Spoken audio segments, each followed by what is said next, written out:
Hello everyone, that's Alex Volochnev, developer advocate at DataStax developer relations team. And today I have a special guest, Carlos Rolo. Yeah. Carlos, introduce yourself please.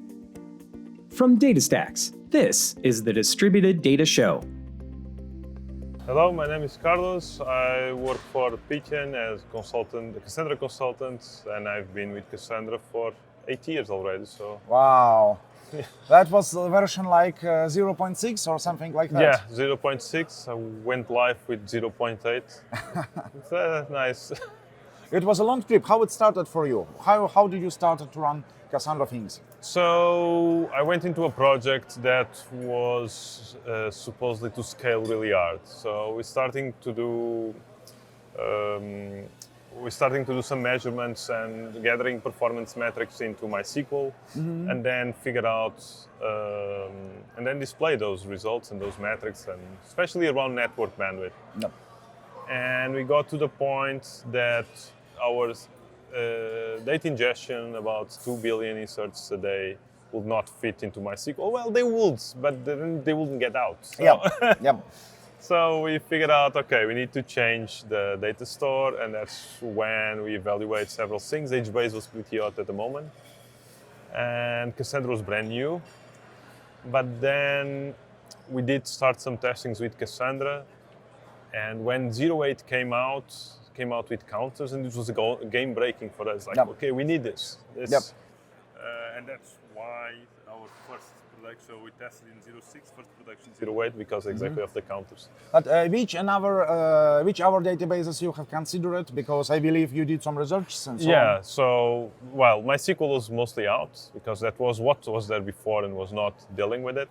And we were still only like 10% of the capacity of the product that was about to launch. And then HBase was the alternative. What I didn't like a lot about the sharding mechanism. I might not even understand it perfectly at the time. NoSQL was brand new for me. I did 3 deployments of Cassandra until I got it right. So, HBase might have worked, but also Cassandra sounds simpler. Yeah. So, and we said, okay, we can scale this really easily. So yeah, plus counters, that's it. I see. Yeah, and the questions of scaling, there is of course like no better choice, definitely. So we are at Accelerate, huge Cassandra conference, Maryland. You do a talk today. Yeah. Actually, this gentleman has a talk in 45 minutes, so I wouldn't keep him here for too long. So what's your talk? What are you talking? So I'm going to talk about hybrid and multi-cloud deployments. Yeah. It's really hot at the moment, and it's something that we started exploring like 2-3 years ago. And it was not as easy as we'd expect, to be honest. And well, I'm going to talk about what is not easy about this. It's like, it seems like, we got Google, we got AWS, we got Azure, we just put some instances, we connected all, and it's good. No. It's unfortunately that's not it. No spoilers, but still, what's the biggest highlight, I would say, of your talk? Because you see, there are some guys, those will not attend your talk because they're not in the United States, for example. So what's the main thing? It's all about networking. Perfect. Nothing to add. Okay. So now you work in a consulting team in Pythian, yes, and you used to work in managed services team. Yeah. So what did you do? So we keep clusters running. That's the thing. So consultancy, it looks like what's the approach to get clusters into the perfect condition, or how do we move into Cassandra? And then managed services like operational excellence. Like this needs to be run 24/7. It's mission critical, and it's a really nice way, like to do. It's getting ownership and making sure it's treated as your own. Yeah. Yeah. So it's a nice team, a nice environment. It's all remote, which is something also fascinating. It's the first time for me. Yesterday, with Jake, we were talking about remote things, remote work culture. Yeah. What do you find the most important in the remote work? Discipline is important, because you are at home, and not only yours, your family as well. That's it. You know, it's like I'm at home, but I'm working. So it takes a while to get in. Yeah. But I mean, in comparison with all the benefits it makes, worth it. Yeah, Worth it. perfect. I'll not take work back anytime. Yeah, definitely. Same to me. For me, that's like now it getting me 8 seconds to get from my bed to my office, and that's just incredible. No commute. No. Before, back in Russia, back in St. Petersburg, it was like almost 1 hour daily. There, 1 hour back, 10 hours per week. Yeah. That's just No, insane. I always hated commute, and I remember that I bought a car in my first work in Lisbon, and I got a bike because bike was faster. Yeah. And it wasn't the first time using bike in Lisbon. Not a lot of people did it. I'm always against commute time. Like you said, it's waste time. You are sitting in a car. Yep. So remote for me, it's. How big is your team? 12. Okay. I have to. Are you in the same time zone? No, all people a couple of people in the same time zone, but we are all over the world. So it's a follow the sun approach. So 24/7 support. We need people everywhere. Yeah. Well, that's reasonable. Yeah. Yeah, that's same to us. Biggest part of our team lives and operates in the United States, and me and Cedric are in Europe. Yeah. So it's every time we have a meeting, it's got to be a bit late, but that's okay. So California meetings are the worst. yeah, It's like really You know what? far away. As soon as you start to work for a big international company with headquarters in the United States, that's just a question of time when someone will call you at 3 a.m. That happened next day to me. So, yeah. Meetings with people saying it's dark in there. It's midnight. Good. So everyone is very curious about the version 4. That's kind of the biggest topic to discuss. Yeah. There are a lot of great things coming, but what's your favorite? So I like a lot about, so I'm an operator, so mostly operations. So I like the sidecars and the virtual tables. Virtual tables, it's for me really good because that's especially when clusters get really big. Picking up all the metrics, it's Grafana's and all the monitoring tools. You sometimes want to see like what is happening now, and no tool gives you a more precise approach than when you need to dive into, don't have to dive into multiple nodes to try to figure out if this is a node thing or is a cluster thing. So that's a great thing for me. Tell me one thing. So fix me if I'm wrong. Virtual tables, before you was able to get some kind of data only via GMX. Yeah. And now you're just doing a SQL query and you get the same data. So it's way much easier than it was before. If you care about metrics, and you should. Yeah, and now you can even expose them via applications. Yeah. So it's connect the driver, query, and you get the data. So no need to go into the nodes because GMX normally is tightly secured. Yeah. So it's a great advantage. Yep. Okay, what's next? Sidecar. So the sidecar approach. Please tell to the guys what's that. What's So Sidecar? sidecar allows applications to not use JMX to extract metrics, for example. So it allows you to build tooling for Cassandra without the worries of security, of like JMX security. So, and my bet on this is allow the tooling to grow, which, my company, we work with a lot of databases, and I see my colleagues like, well, we have this for this technology, this for that, and I was like, I don't have that much. And I expect that Sidecar will allow a greater influx and building of tools. Okay, great. So, and simplify the life. Like it was a great keynote today, exemplified what's about sidecars. Like, okay, and zero copy streaming. That's that's a massive improvement. Really massive. The early benchmarks are showing massive improvements. But why is this for me not the top one? Is because while on some clusters this will be completely game changing and make life way easier than virtual tables, or on some others it might not be that much. So all in all, the other two applies to everyone. And while zero copy stream will be for everyone, of course. Yeah. From my point of view, will not bring similar benefits across the board. Okay. So while it's like the improvements in repairs. Some clusters are doing really well at the moment with repairs, others struggle a lot with it.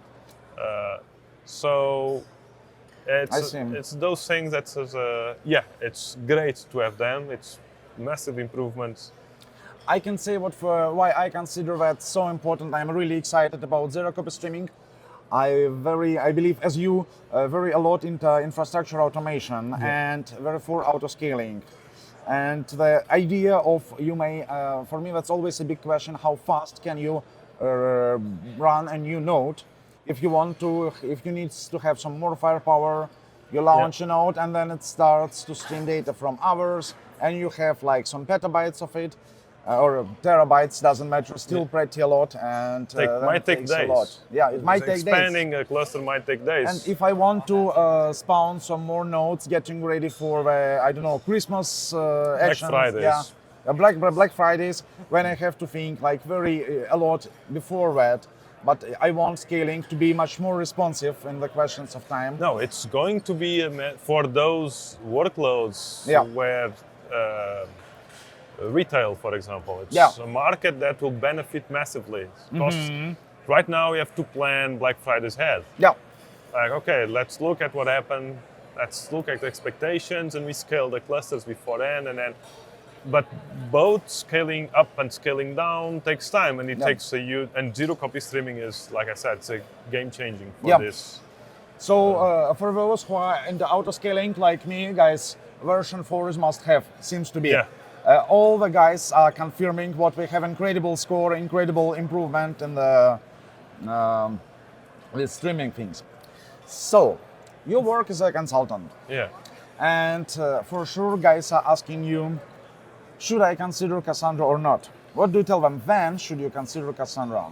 So, Cassandra is, for example, if you have high velocity, high data volumes, Cassandra is a must go.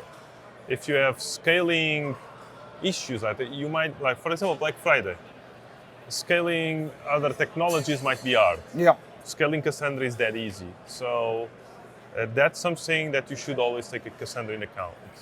And those are the perfect use cases, like time series data. Yeah. So there are, and now with the web and the cloud, this makes it all even easier. Yep. Like, I don't understand why are you dealing with, so you can scale your infrastructure really fast, and then you can't scale your database. Doesn't make sense. So if you are into this, please go with Cassandra. Exactly. That's more or less easy to scale an application, but with a database layer, like with MySQL in my case, that when you try to scale it, and then you try to shard it, and then you are into troubles. Okay, I see. Then next one then.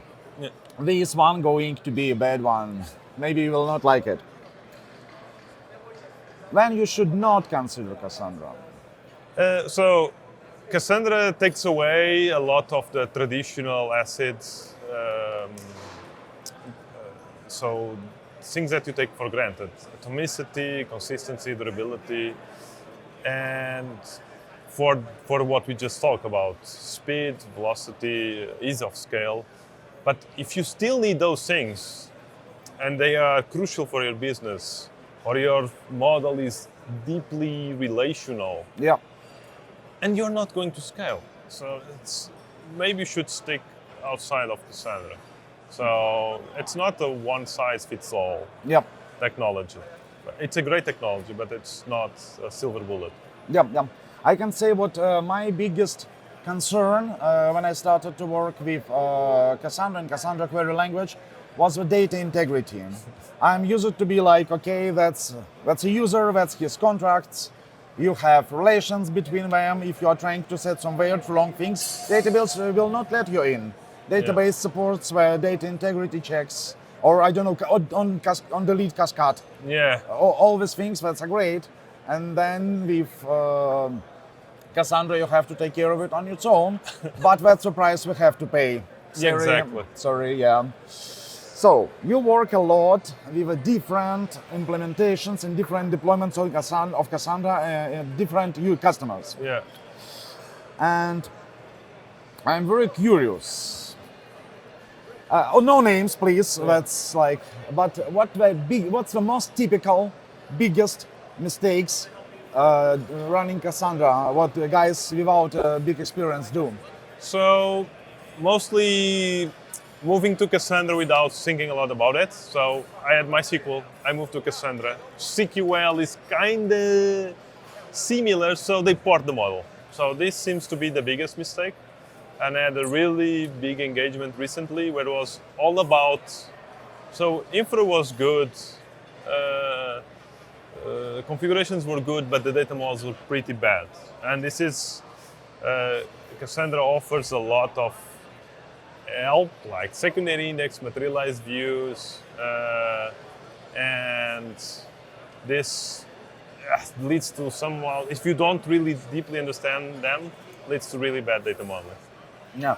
So from my side, I completely confirm. Usually, that's about data model. Yeah. That's people start to think very straightforward of it, but that's not like in traditional databases. Guys, seriously, data modeling course and other academy at DataStax.com, that's absolutely must have if you run Cassandra.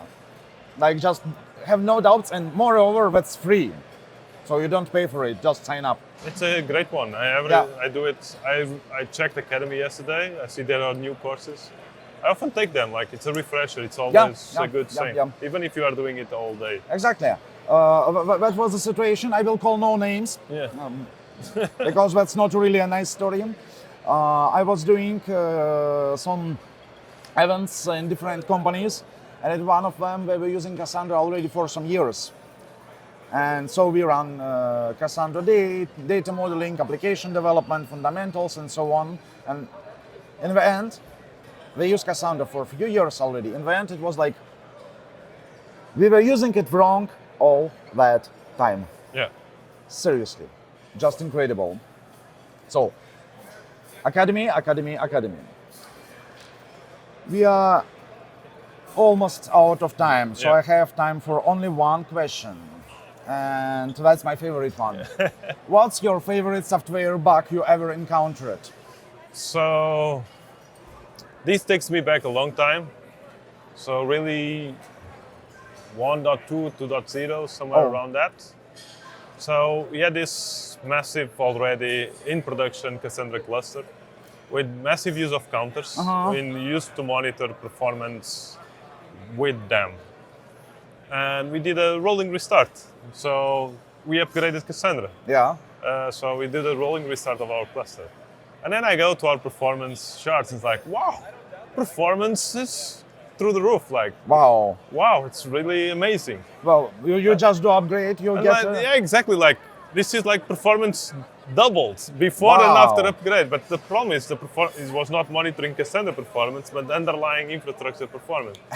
And then like, something fishy about this. Yeah. And then we thought, well, maybe some configuration thing. So we restarted some nodes here and there. Well, and performance keeps going up. And then so as long as you restart Cassandra, the performance keeps growing. So, just do it again. And then we figured out there was a bug that if you restart Cassandra, it rereads the commit log and increments the counters again. So yeah. Yes. And in the opposite side, it was painful to get it back. Like, okay, now so we had to. I learned Hadoop at the same time to reprocess our ingress data. How much time did you spend investigating that? 2 weeks. Oh my God! Well, from detecting the problem until we solved it completely was 2 weeks. I learned a lot about Cassandra internals. Yeah, that's like after this kind of bugs, that's my feeling. We have learned a lot today. Yeah. Okay. Ladies and gentlemen, that's Carlos Rolo, Alex Volochny. Thank you so much for being with us. Thanks. Have a good day. Have a good day.